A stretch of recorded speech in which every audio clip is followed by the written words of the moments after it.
Okay, thank you everybody for agreeing to stick around. So for the record, this meeting is being recorded, as are all of the advisory group meetings. So as I was saying, we don't have a formal agenda or presentation for this. It's just an opportunity to talk and share what you thought. We had one of our speakers, Leanne, had to leave. Rob, where's Rob? Oh, there you are. Rob is here until about 1:30, and then he's got to rush and catch a plane. So let's maybe shoot for that. Get you out of here 1:30, maybe shortly after. We'll stay as long. I'll stay as long as you want if you want to keep talking. Might be a good idea, since we haven't met for a while. Let's just do a real quick round of introductions. Just name and who you're representing. And Bridget, go ahead. Bridget Massengill, Thrive Regional Partnership in Chattanooga, Tennessee. Yes. Mayor Mayor Sue from Roger Sanderson, County Mayor. Jeff Mosley, County Attorney. Forward Planner, County Victor Lake, Town Manager, Town Level. Joel Miller, Elected Commissioner, Town of Bill. Chuck Barber with the Seal Record. Jeff Davidson, United Communications. Kelly Van Belzer, Franklin. Emily Wright, City of Franklin. Shauna Billingsley, I'm the City Attorney for Franklin. Kristen Horn, City Attorney for Franklin. Eric Stuckey, Franklin, City Administrator. Joe Holt, Community Development Director. Bob Green, Soil Conservation District. Jim Hageman, Mayor of Spring Hill. Kirk Benauer, City Manager, Franklin. Angel Mills, Town Attorney, Thompson Station. Michael Wood, I'm the planning director for Thompson Station. Judy Burke, Commissioner. Jason Gold, superintendent for Williamson County Schools. Robert Merchant, planning director for County of South Carolina. Burton Garrett, assistant city administrator. Mike Madison, Planning Director of Williamson County. Christy Ransom, County Attorney for Planning. Great, thank you. So I thought where we might want to start is to ask the mayors and the managers to share any comments that they have from today, what we learned, and certainly any other questions for Bridget or Rob, and they can feel free to jump in. So if that makes sense, we start with Mayor Anderson. Well, first of all, let me get mine. First of all, let me say thanks to everyone for coming out. I thought it was very good. I thought all three of the presenters did an excellent job. One of the questions that I wanted to share or ask, and since Bridget's to my far right in the middle of a taco,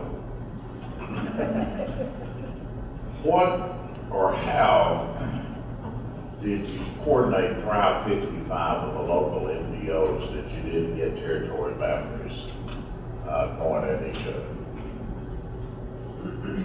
First, I would say that they were in the process on the front end from different perspectives. So when Thrive 2055 was first launched, really it was kind of like this organic. I did not believe in the Big Bang Theory, but you could almost think it's the Big Bang Theory where they just kind of came together is how it feels. But the project management team on that, the regional planning agency for Chattanooga and Hamilton County, John Bridger at the time has since retired, he was on that original project management team alongside of the Chambers of Commerce's, their representatives. There were private philanthropic representatives, different people that came together to try to figure out how they were going to do this. So I think first and a critical component is when you are talking about going into something that's a little different, that hasn't been done before, is getting them at the table on the front end was important.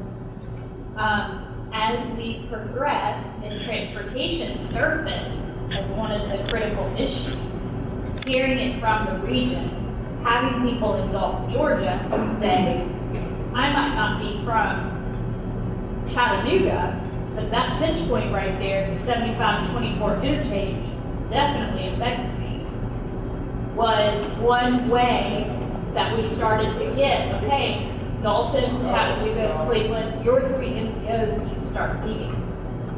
They were very hesitant to it, resistant to it at first, because they thought that we would be adding another layer of complexity to the work that they are already doing, which is clearly intense and a lot of things that they're having to do. And so we simply provided a table, and through our planning process, we were able to gather all of their long-range transportation plans and put them on one paper for the first time.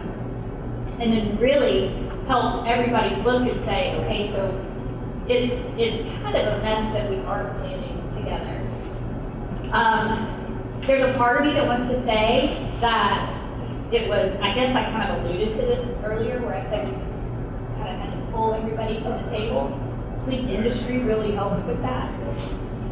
Industry within their specific MPO areas, as well as the elected officials, when they could go to the MPO staff, we kind of say, this is important, we want you to participate in this process. That was a huge game changer for the staff, because as you all know, the staff are the ones that are going to be the most effective in how to kind of mobilize, and they're going to roll up their sleeves and get to work. So that was another component as well. And then when we were able to see the fruits of TDOT, for example, coming down and saying, we have this opportunity, and it truly is kind of presented on a silver platter to our MPOs because they don't have to manage the back end. Thrive was able to work directly with them on that. They were able to have the data in hand when it was finished. It showed value in what we were doing. It helped to produce the results of what we kept saying that we were here to do, which was to help provide information that can help them make better, more well-informed decisions. A long way around your question because it is very complicated and it takes time, and that's also why I said earlier today, progress moves at the speed of trust. And so to hear our MPO staff now say to us, affirm the work that we're doing, for them to have presentations where they will talk about Thrive as a region, to see them put Thrive and the work that we're doing in their long-range transportation plan, that's showing that by us kind of staying true to our word to them, we were going to add an extra layer, but we were going to actually help provide them with information that it's working. But it took time. You know, Bridget will refer back to that whole trust issue over and over again when you talk to her, because that's really what it's all about. And it's true in all three of the initiatives we heard. And none of those initiatives were people forced to be there, right? I remember in Beaufort, Rob, in the very first meeting, we said to all of the jurisdictions, we know that if any one of you conclude that this is not in your community's best interest, you're going to stop showing up, right? So we know that. We know that. But I'm a strong believer in trusting the process, right? And that is that if you get people into the room and they're there in good faith and they're trying to do the right thing, even if what they think is the right thing is a different perspective, these things can get worked out. Now that may sound naive, but I've been doing this for 40 years, guys, and I'm telling you, it works, but it's hard work of people getting to know each other, building trust, building relationships. That's so much of the challenge for all of us. Mayor Moore. Thank you. Well, I think just looking around the room, we have so many people that participated today, very encouraging as far as this process was improved. I was glad to hear some discussion about the annexation challenge, particularly we're experiencing that type of challenge, kind of grow orderly because all this change. I like your comments that we're doing the right thing, we're going in the right direction, part of deciding the boundaries, that we protecting those boundaries, and then looking and dreaming big on how we can solve some of the regional issues that we have, such as transit, protecting our resources and opportunities. I love one comment I remember who made, put the character first. I thought that was good. Great. I have no questions. Okay. Excuse me, I lost track of other mayors. I'm going to call the mayors out first. All right, I guess Yeah, now he said he had to leave. Okay. All right. Yeah, any Jason. Well, let's move to the managers.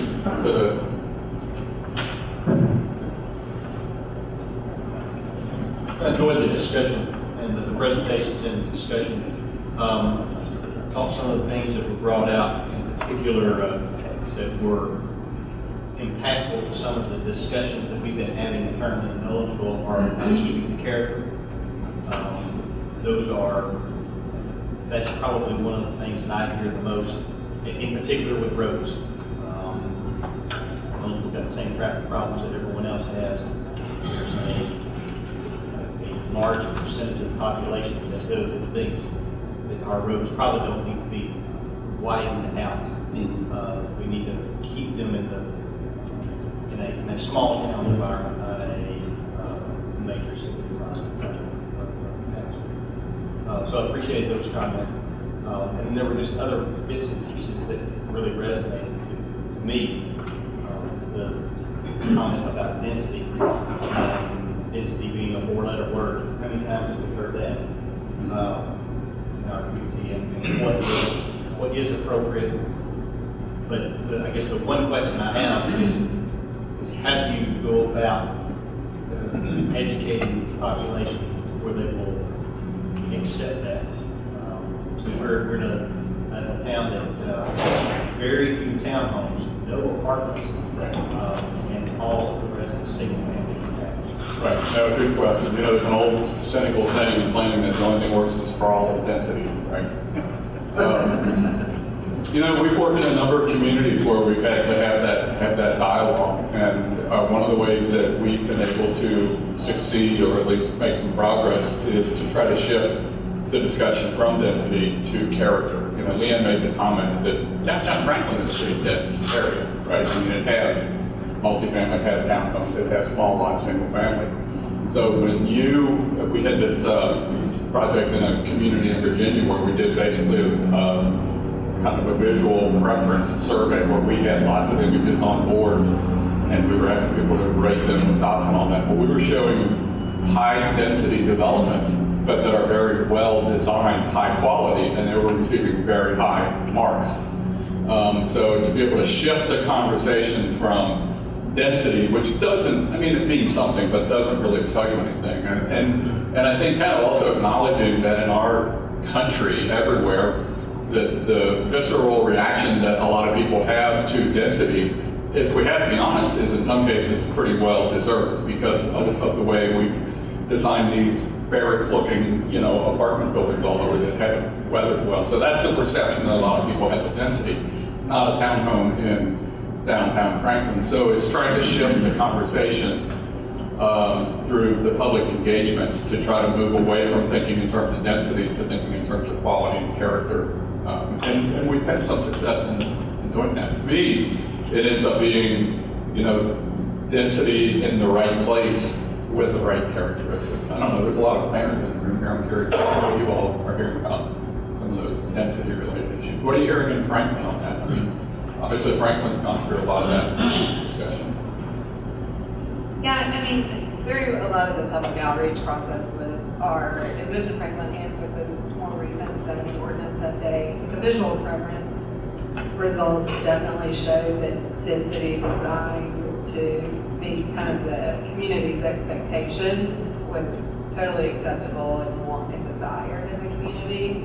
But oftentimes with proposals that come through, there's a lot of questions about trusting, I guess, if that's really going to be what gets built.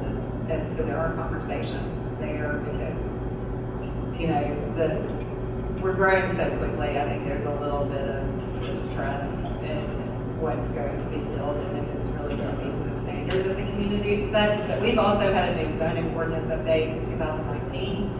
And so seeing the results of that update haven't really happened yet because what's being built right now might have been approved under that ordinance, but some of it was approved under previous ordinances. So I think we're still kind of in the transition stage with some of that. But definitely, I think from our visual preference results, we know that a lot of it is more related to the quality of the design. But where we do encounter the density discussions more often than not is where we're on the periphery of the city, abutting county subdivisions a lot of times. That's where I think we really get more problems with kind of the perception about what the vision really is, because there's a jurisdictional change there too. So, which kind of leads into some of these discussions and how we can kind of work together on some of those boundaries. Good. And you know, just something you said, Emily, I don't know what made me think of it, but it just, I think there's a certain expectation issue that we should all have, you should all here have. You are not going to look back in 20 years and say we doubled our growth and then look back and say, boy, that was painless.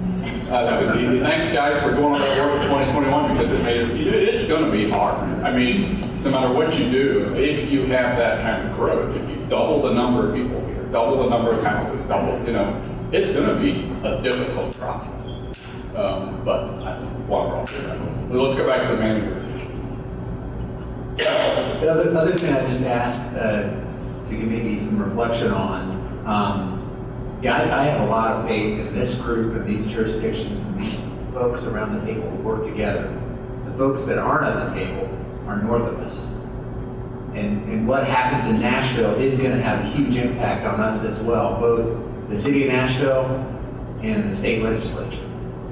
So I'm interested in any other lessons learned. I talked a little bit of my last question on that working in the property owner-driven world, and I don't think Rob or Bridget really had a chance to answer that. So if they want to add anything to that, but also this idea of what's happening in the larger city north of us and how that affects some of the dynamics of the good work we're trying to do here, and how do we work with that context? Right, so let me just make one overarching comment, I guess, and then I'm going to ask Bridget to respond to that. But, one thing I will say, and I hope this is kind of self-evident truth kind of thing, is that to the extent that you are able to speak with one voice, whether it's working within the MPO, working in Nashville, whether it's working with the state, the perception that Williamson County and all of its cities and towns are speaking with a single voice is going to make you much more effective as a voice to the region and as a voice to the state. So, yeah, which board member, to be honest. So I think both Bridget and Rob, Eric's interested in your reaction to the whole property rights thing. I mean, we all know that property rights, land ownership is a big part of the system, and finding that balance is right. And certainly where you come from, that property rights ethic is especially strong, right? I don't know if it's stronger than here, but I know it's very strong.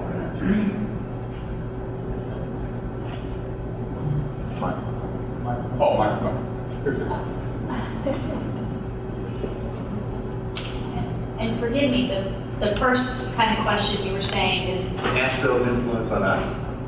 and how that's negatively Or affected. just we control what we're doing in this room, Right. but there are other things that will happen up there that will affect the dynamic here. So speaks to the power of the regional conversation, and finding a way to have a platform just like you're having today, where everybody comes in with an equal seat at the table to have these conversations has been really important for our region.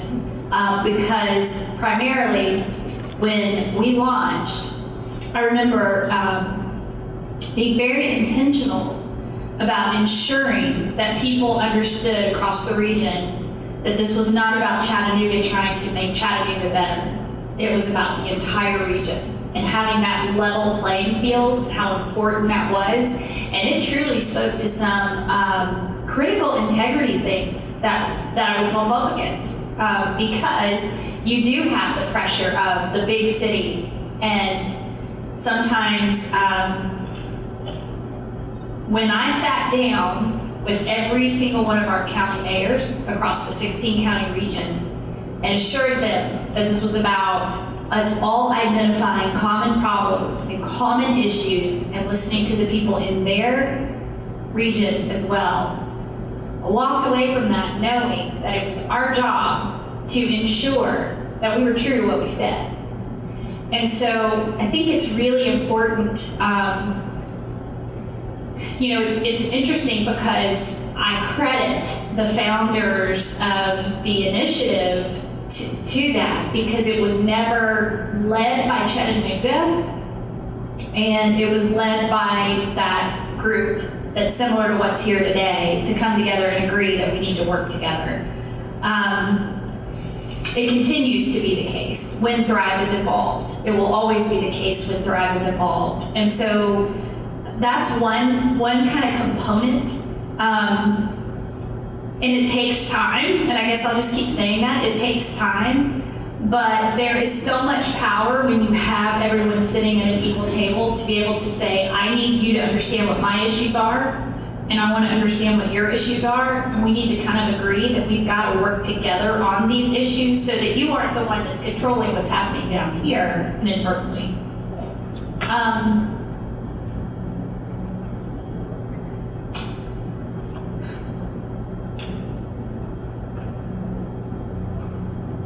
Our role is, and actually it's kind of funny because there's times that I've had to say we are not a donut organization, meaning we don't work with just the surrounding counties. We work in all of it because there's times that it could be perceived that we do more work on helping our communities that are not Chattanooga.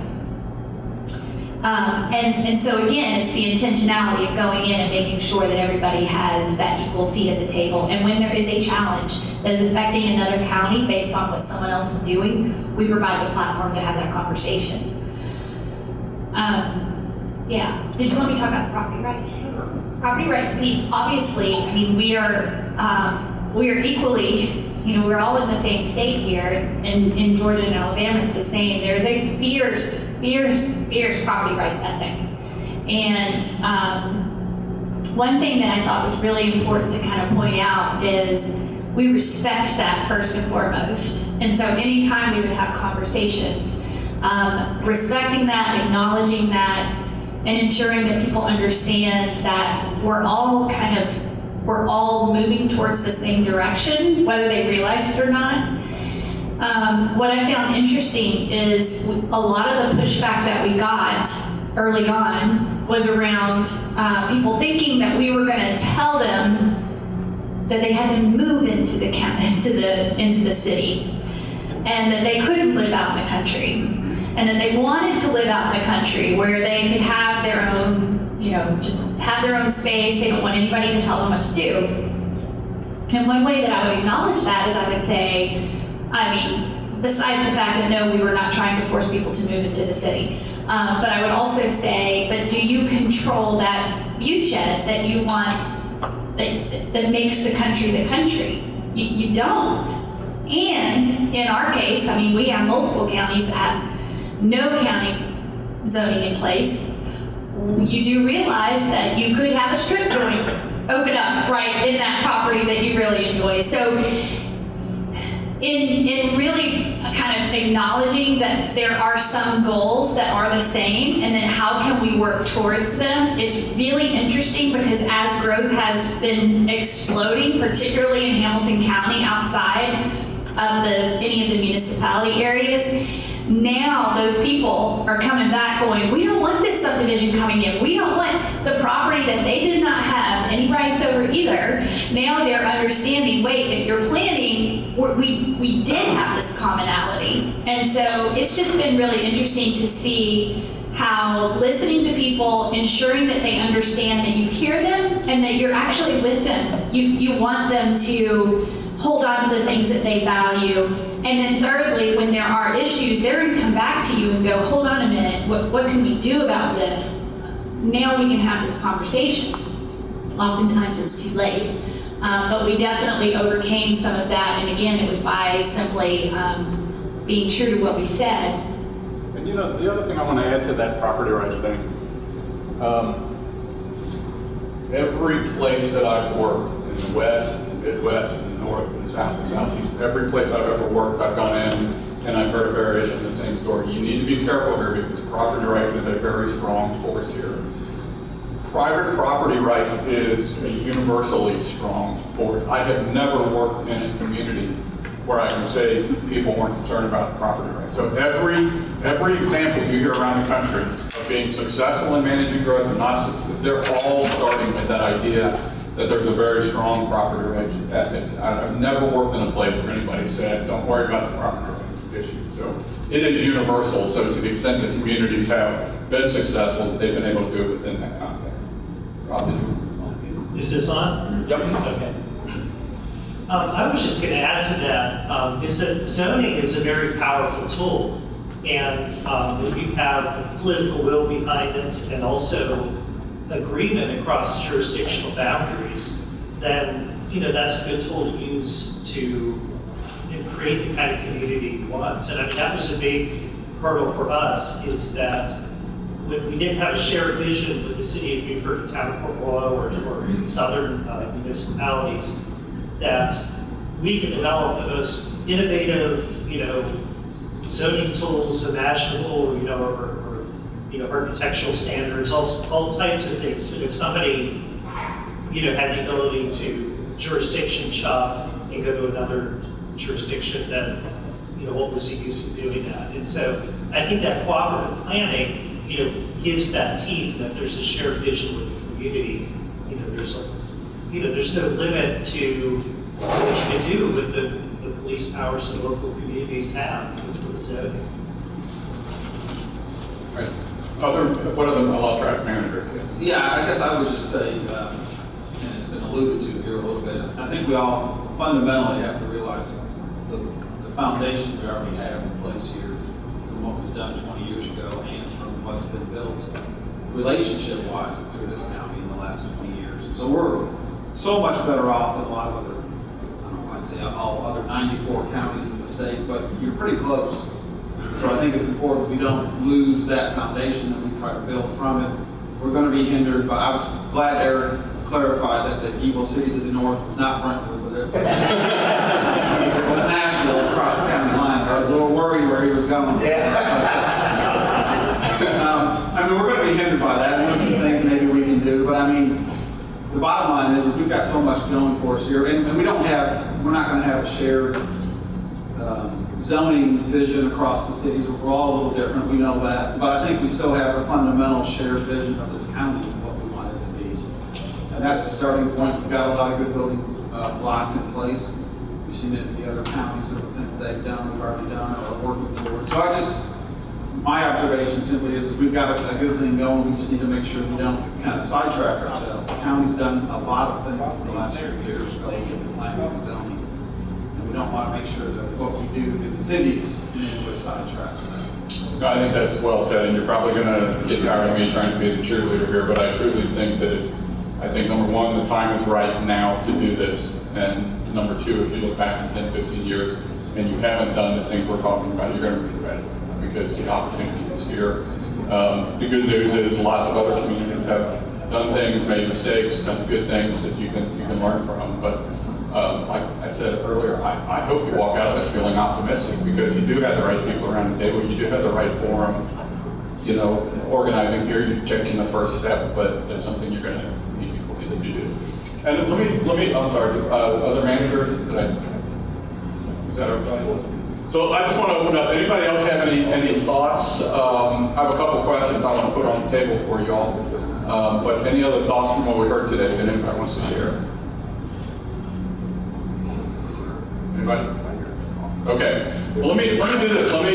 So you are the advisory group here. So we have an agenda in front of us between now and the end of the year, roughly. Just a quick update, and the planners group can help me out here. So just so you know, all the planners in the planning group, and that's the professional planners or others who are representing the cities and the towns and the county, have been working. We've been talking on roughly a monthly basis. All of the groups, I believe, have at least draft maps that they have put together. All of the groups have been doing some version of community outreach. They've all been sharing that with each other. We're probably a little bit behind time to the extent that actually we were hoping to be finished with that round by right about now. I think probably within a couple more weeks or a month. So we're going to be pretty close. We've tried to keep everybody on task and everybody's been very responsive. So that process is moving along, and so far we're not hearing any oh boys out there. I mean, certainly there are certain controversial geographies and directions, and that's to be expected. But so far, that seems to be coming together okay. So Am I saying that correctly? Planners group? Jafar? Emily? Our dynamic is half of our board's changing in a week. Yes. So we are not going to submit anything that our new board hasn't had a chance to vet and give input on and all of that. Right. But we feel good about, think about the clarity of direction we've gotten from the existing board, but we'll have to give the new folks a shot here, there, and that is no secret. You talked about that at a previous meeting. Emily's been open about that. I think our attitude, your attitude has been keep moving ahead. We know that that's out there and nobody knows what's going to happen. But everybody understands, I think, that that's a dynamic that's at play here. And if it wasn't Franklin, it would be somebody else. I mean, there's always some moving part in doing all these sorts of things. But I think generally speaking, we're on the right track with that. Planners, y'all agree? Other than that little unknown. So from there, remember though that the second part of this is the beyond the boundaries, right? It's the creating the, I'm using the term rules, casually with a small r, the rules of how all of this is going to work and how it's going to all be administered. And I think we heard a number of ways that could be done. And again, no one's going to copy exactly what Wake County did or Beaufort County because they're different systems. But I think what I take away from that is the idea that where there is a will, there's a way. And ultimately, we're going to be bringing all of the legal counsel, into this conversation, which is the how do we do it? How do we, to me, one of the real critical pieces of this is once you draw these lines on a map, what happens inside those areas when everything isn't going to go just perfectly according to plan, right? And the issue is when someone wants to develop their land within the urban growth boundary, but the municipality isn't ready to take it on, what happens? That's the big issue here. So I'm curious if you heard anything today or if you have any thoughts on that, because we're going to be bringing that back to you. We're going to be working with the planners group after we get caught up on the boundaries. We're going to start trying to put together some ideas about how that is. What does that mean in terms of an intergovernmental agreement?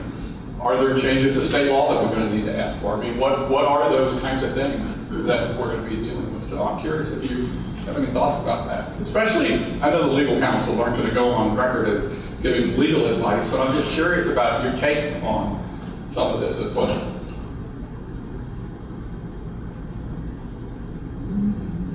Are you specifically asking the legal counsel? I'm asking right now. I'm asking anybody that'll answer. A lot of people.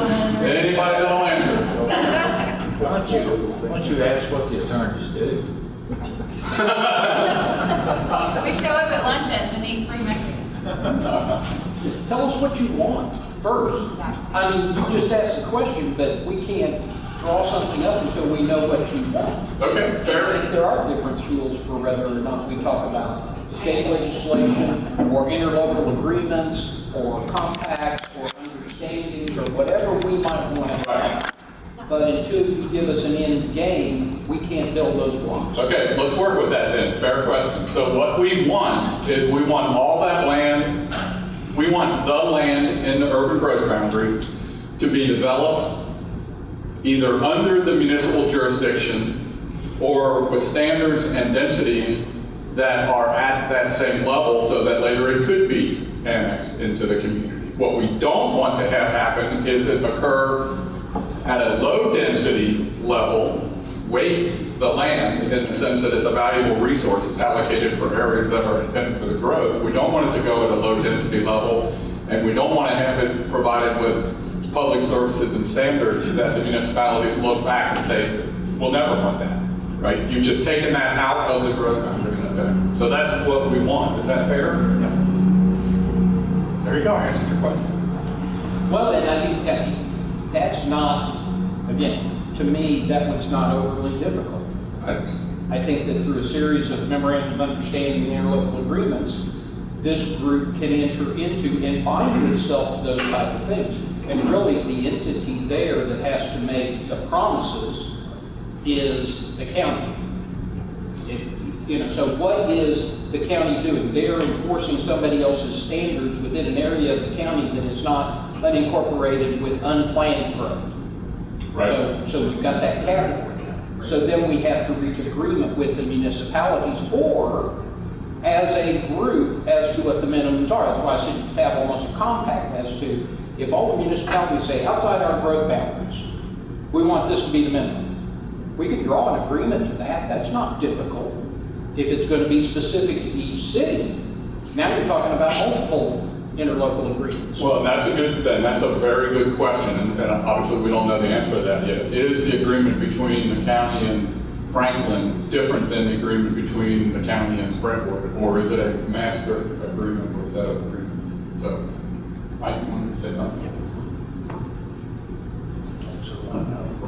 Thank you. Yeah, just real quickly, I think what Greg said is right. What we need to do is we need to begin with the end in mind and envision what the end result should be.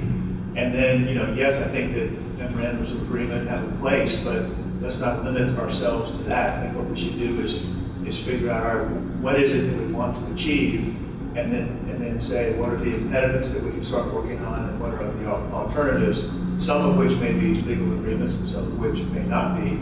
But I'm looking forward to working and brainstorming and coming up with, a host of things that we can at least vet. And we may rule out some of them, but I think we need to think about how do we make this come to fruition.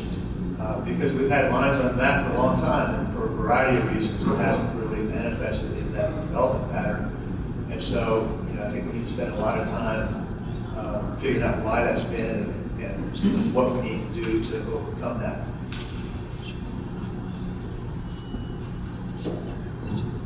So, yeah. I was going to say, I'll throw out one other interesting thing, at least in my mind, that's rolling around since the presentations, and that is, I think it was Leanne that talked about metrics and measuring against your performance. Well, all the lawyers in here are thinking, okay, that's great, but what are the consequences that flow from that? Is there enforceability? Is there a change? Is it drawn into on the upfront, or is it, how do we go about dealing with changing metrics as they go through? And the better we can, in my opinion, identify what that structure is going to look like and how we're going to adapt it, the less likely we are to be, after I'm retired, the municipalities or the county fighting about, oh, it's changed and now we're just going to do what we want. You don't have any power to enforce it, or we haven't adapted as we went. I think from at least the city of Franklin's perspective, we've talked a lot about the property owner rights and how strong that is in Tennessee. And we have very established older neighborhoods that are inside UGBs that we will never annex, that kind of create this hole between what we are annexing and developing through to another part of the city. I think that's one thing we're going to have to deal with. But again, we've been told that the lines on the map are imaginary and that property owners get to ask where they want to be. And that's something we're going to have to deal with. And I don't know how the lawyers can draft something up that says, if you're on the line between Brentwood and Franklin and you want to go inside one UGB versus the other, once we get the lines drawn up, how we can tell them no. So, the only way that will work is if we can get together with our legislators. Otherwise, we're still going to face those problems. So, a couple of reactions to that. First of all, the second part, getting to legislatures. Again, I wouldn't rule that out of this. This is something that this group could, have the wherewithal and the oomph to be able to at least get a good audience. But I guess the other thing that I'm trying to think how I want to say this, I think that going with the expectation that this is always going to work perfectly on every piece of property over the next 20 years is probably not realistic, right? So there may be circumstances where you say, didn't work there, but if we can improve it by 50% or 60% or 80%, and so if the answer is not necessarily no, but the answer is, well, before we entertain it, we're going to require you to go through this step, and then this step, and then this step, before you come back to us. So we're going to do everything we can to get to as close to saying no as we can, but there may be some that happen. And that, I don't think any of the communities are saying, we are going to define a growth area, which is exactly acre for acre what we need to accommodate the growth that's projected, right? In any land use plan or any zoning plan, there is flexibility built in to allow the market to work. And it may be part of what happens in some of those growth areas is the property owner just says, no, never. I'm saying no to the developers, I'm just going to be sitting here happy on my 20 acres for the rest of my life. So I think that expectation that we're not going to make a perfect system, we're going to make a better system is part of that. But again, I wouldn't rule out that one of the things this plan recommends is some statutory change on certain things. Did I see another hand here?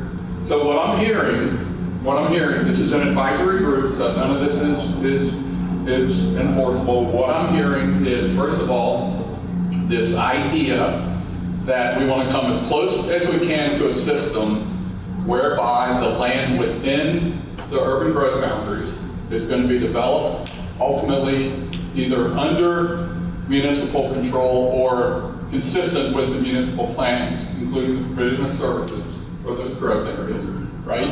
And I'm also hearing the attorneys say there might be some complications. By and large, tell us what you want to do, and we'll figure out how to accomplish that. I think from my perspective, I might have a little confusion that we either want it developed under the municipal standards or consistent with them.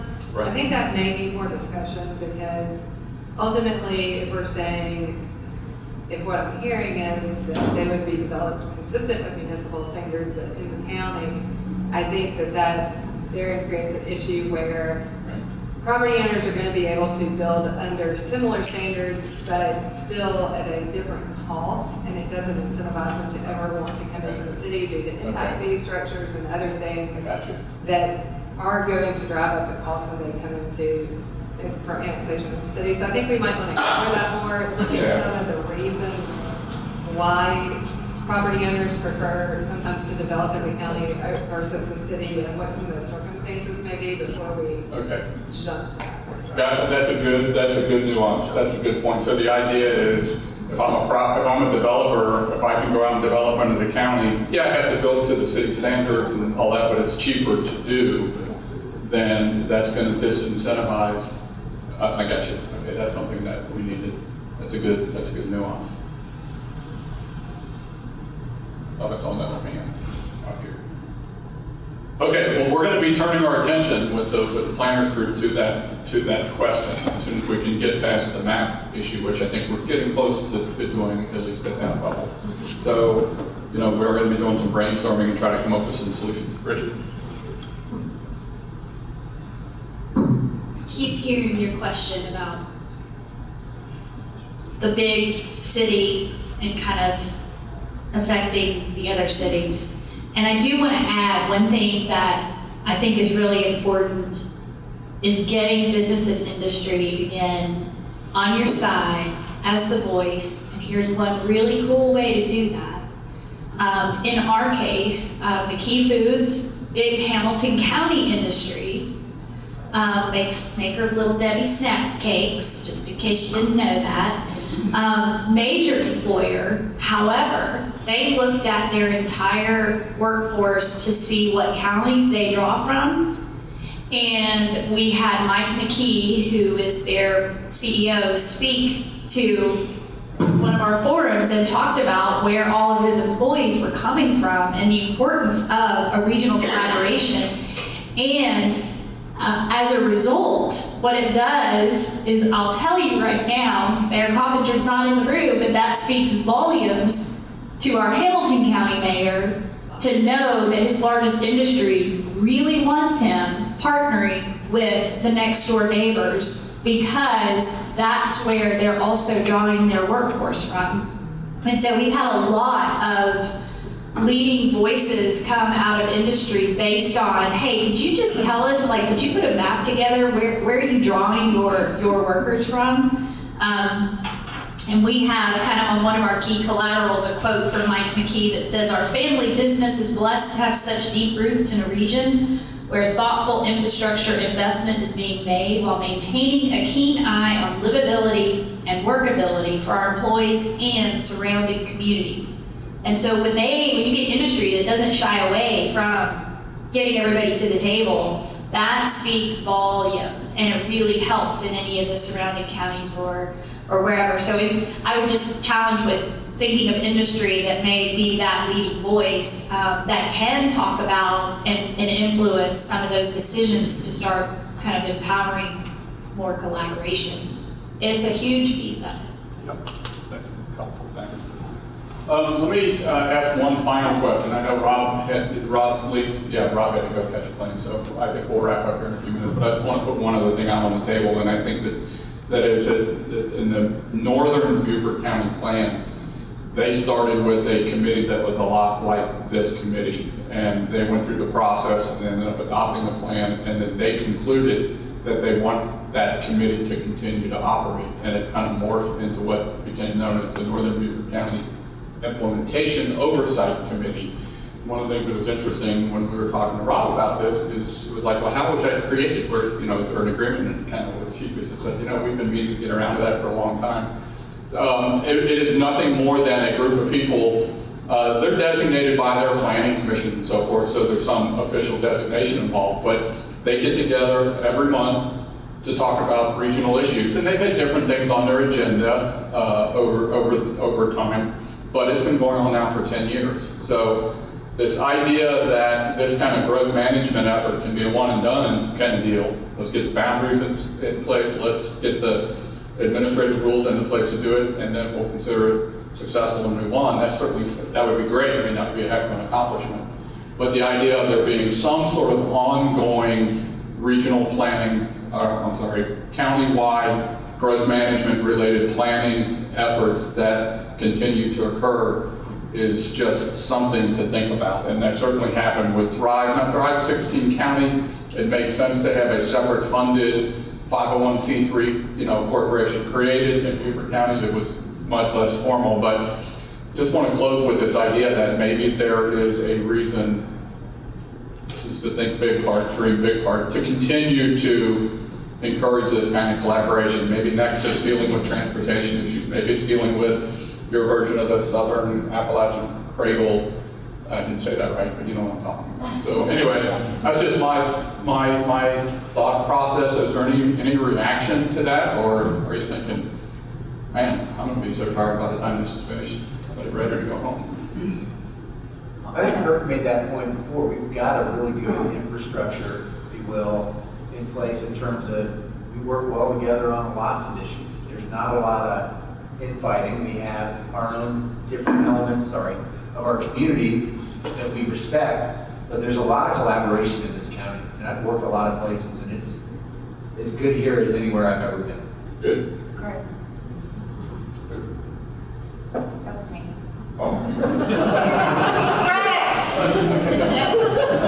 Just really briefly, I know everybody's ready to go, and I appreciate everyone being here. As far as the future collaboration, I agree we have really good collaboration in this county. We're lucky in that regard, but that can also tie back into the property rights question. If people know that we're drawing these boundaries and we're not just filing the map away and never looking at it again, and they know it's something we're going to continue to talk about and it will evolve as circumstances evolve, then the property owners will have some sort of consistency that they can appreciate, but then also know it's not set in stone for the next 20 years with no revisiting regardless of the change in circumstance. So I think that will also afford a certain amount of comfort level for the property owners. So maybe if they're not entirely happy where the line was drawn this time, that it's still not, it's a conversation that will continue to evolve over time, especially if there is a group that is in place that has that interest at heart that will continue to safeguard in addition to the plans that the governments have created, but the rights of the property owners that are affected by that. So I think those can all travel together, or they can. Thank you. Final words? Right. Anything else? All right. Well, thank you. You'll hear from us soon about when the next advisory group is, and at that point, you're going to start seeing maps.